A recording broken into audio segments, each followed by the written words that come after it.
কি কোনো ইয়ে নেই। তোমার খাওয়া দেখাচ্ছি, এই যে খাওয়া, মানে সকাল সকাল যে বউ বিয়ে করেছি, বউকে যে কি কি খাওয়াতে হয় সেটা আমি দেখাচ্ছি। দেখো বন্ধুরা, বিয়ে করবে তারপরে এই যে খরচা করেছিস, সব দিয়ে দিচ্ছি, আর খাবি না? বললাম অল্প করে নিয়ে আসি কচুরি, বলছে না 10টা কচুরি নিয়ে আসো, 10টা কচুরি খাবো আমি। 10টা কচুরি নিয়ে আমি গুনে গুনে দেখাবো। 5টাই এনেছি, এটা তোমার জন্যই তো। ঠিক আছে, এতগুলো থালা তাহলে আমি একা এতগুলো পারবো আমি একা খাওয়ার জন্য? হতে পারে একটা শেষ তুই হবে, এমন প্রমাণ করিস, মানে আমি যেন রাক্ষস একদম। আজকে আমি জানলে? অনেক খাই। আজকে জানলে? আগে তো এরকম খেতে না, এখন এরকম করে হট করে এরকম খাচ্ছ।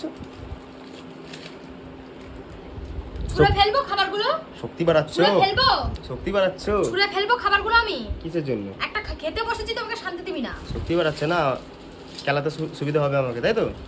হুম, খাচ্ছে দাচ্ছে আর কি বলবো, কাজ বাজ তো কোনো নেই, ভালো লাগে। এই কচুরিটা তো কাজে নিয়ে যাচ্ছিলি, তাও ওর জন্য তো খেতে পেলাম, কাজ হয়নি বলে, নাহলে এটাও পেতাম না। ঠিক আছে বন্ধুরা, আমরা খেয়ে নিই, তোমরা দেখো, তোমরাও পারলে খেয়ে নাও।